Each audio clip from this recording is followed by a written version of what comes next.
Good afternoon, groovy citizens of Earth, and happy Wednesday. Not only is it Wednesday, which is the middle of the week, you guys, it is also Ash Wednesday. So if you celebrate Ash Wednesday, hopefully your church is, if they're not having an Ash Wednesday service, mine is not, just because, like I said, if I've said before, we are still in the process of streaming our services. But I do know some churches, and I want to say Alfred Street Baptist Church over in, I think it's Arlington, Virginia. I'm not sure what part of Virginia. I know it's in Virginia. I believe they had a drive-through service where you could just get your ashes. And if you're not sure what I'm talking about, that's just where you go and you have a minister to pray over you, and they just do the symbol of the cross on your forehead with the ashes.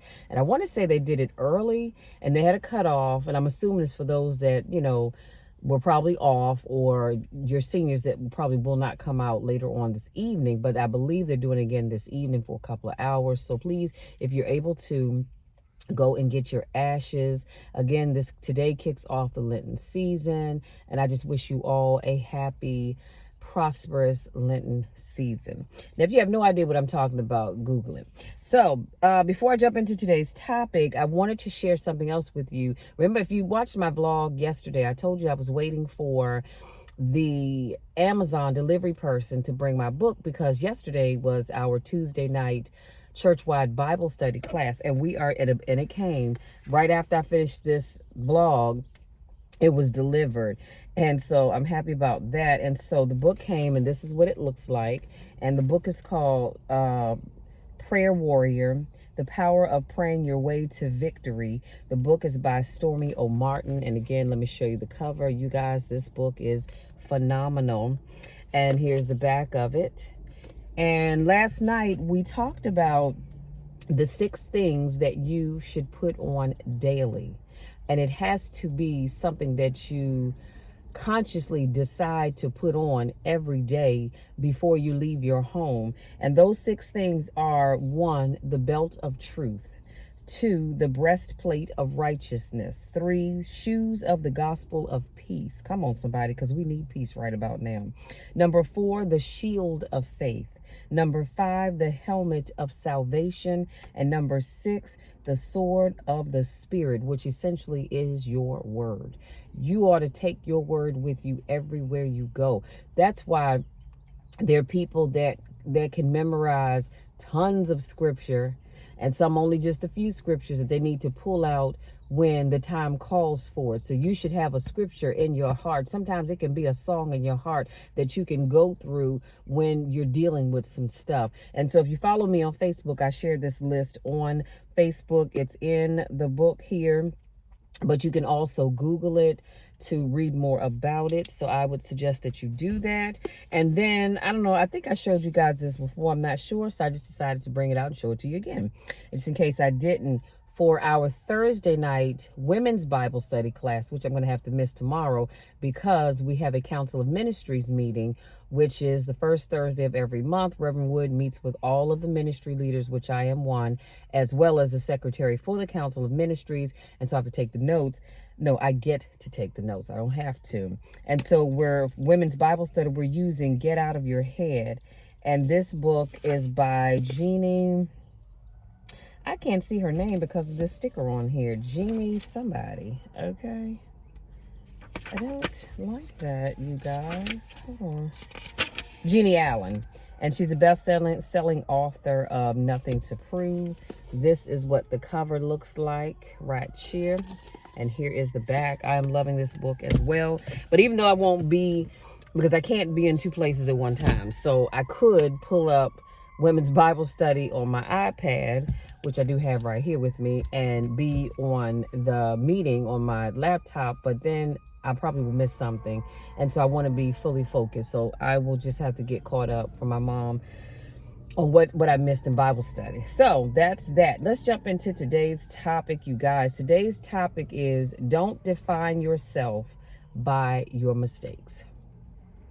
Let me say that one more time. Do not define yourself by your mistakes. If you are living, I promise you, you've made mistakes. They may have been small mistakes. They may have been mediocre mistakes. May have been huge mistakes.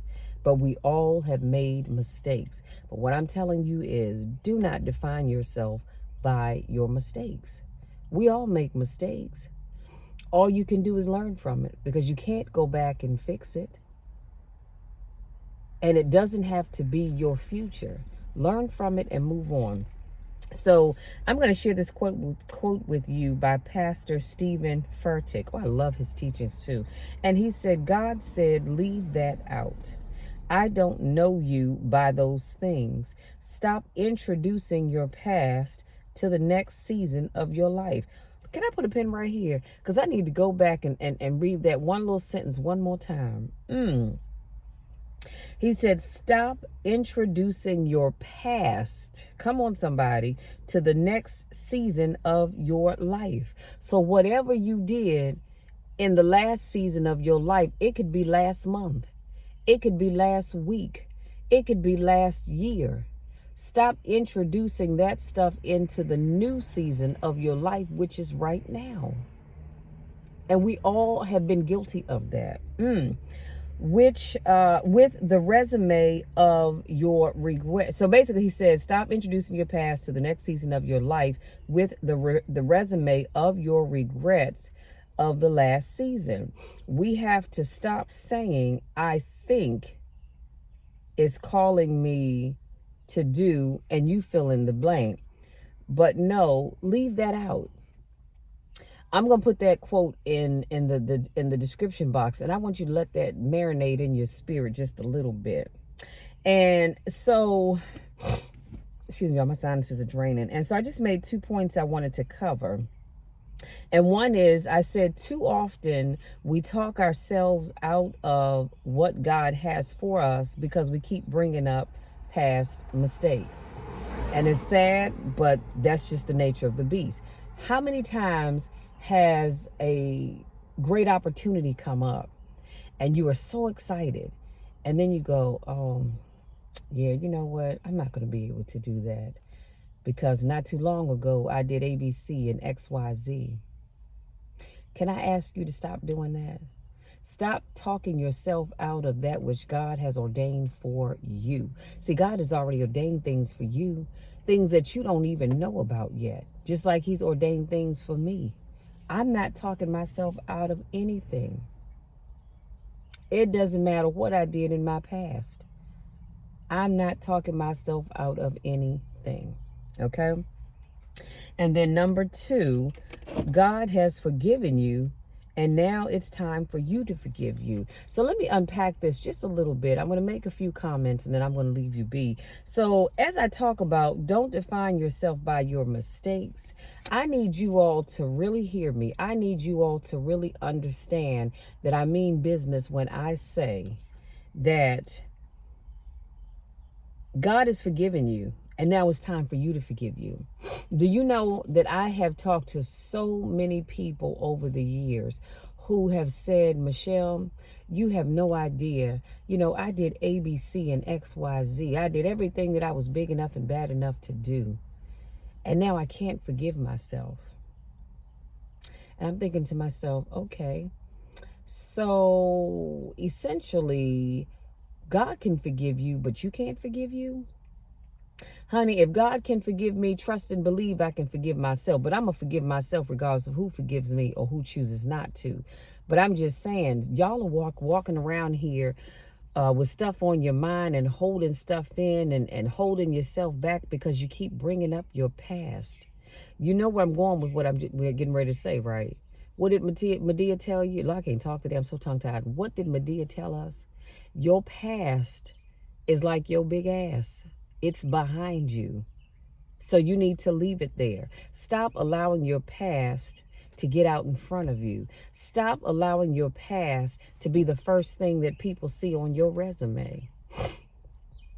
If you were married and your marriage didn't work out and your wife or your husband ended up, well, I'm going to say your spouse in general, ended up divorcing you because you cheated, you don't walk around, hey, my name is Carl. I cheated on my wife, Brenda, and she divorced me. Nobody asked you, Carl.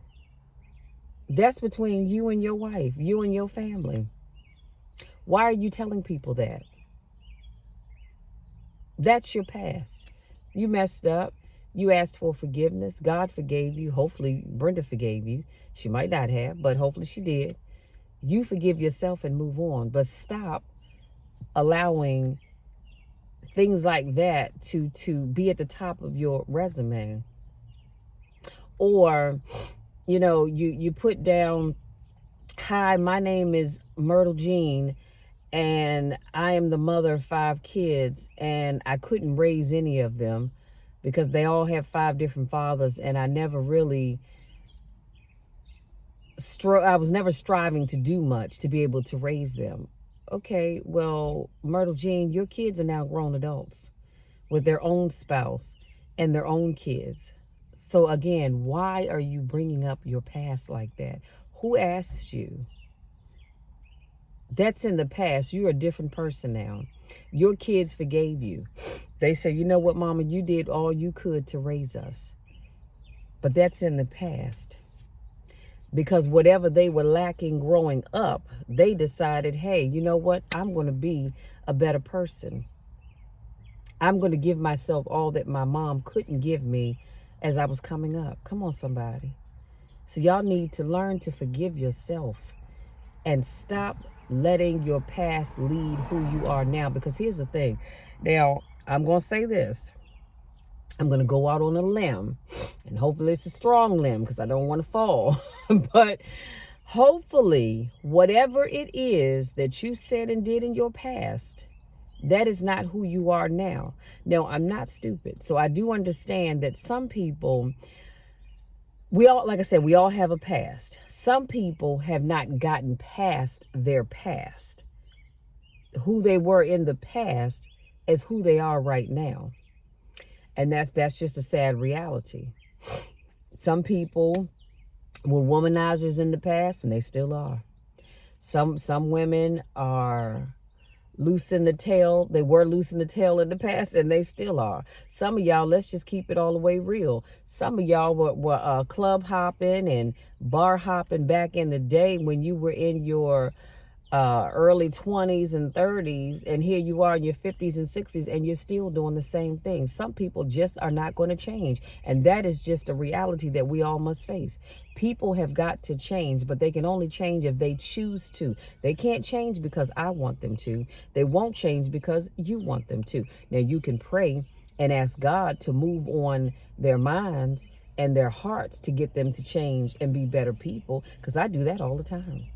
I do that all the time. When I go to the throne of grace and I'm writing in my journal, I'm writing down names, specific names for certain people. And I'm asking God specifically, Lord, move on this person's heart, move on their mind to make them a better person. Allow them to cut out the foolishness. Allow them to decide they're tired of hanging out with the people that they've been hanging out with, because it's getting them nowhere. Fix them, Lord, as only you can.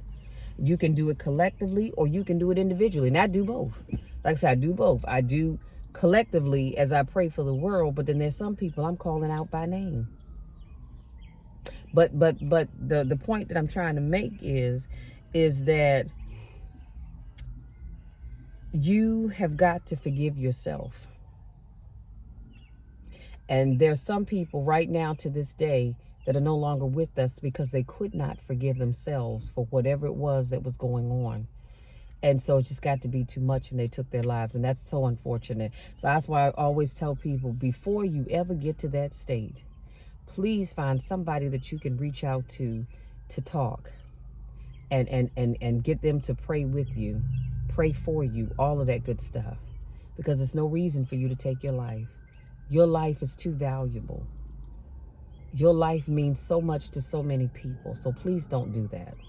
You guys, that's my time. I just wanted to leave you with those 2 things. Stop taking your past, bringing your past into your future, and stop leading with that when you introduce yourself to people. If you're new to watching my videos, I want to say welcome. Thank you for stopping by. If this is not your first rodeo, welcome back. I missed you guys. Remember, you guys, I love each and every one of you to the moon and back, and I want nothing but the best for you. The best is out there waiting for you, but you just have to remember to not define yourself by your past mistakes. Till next time, take care.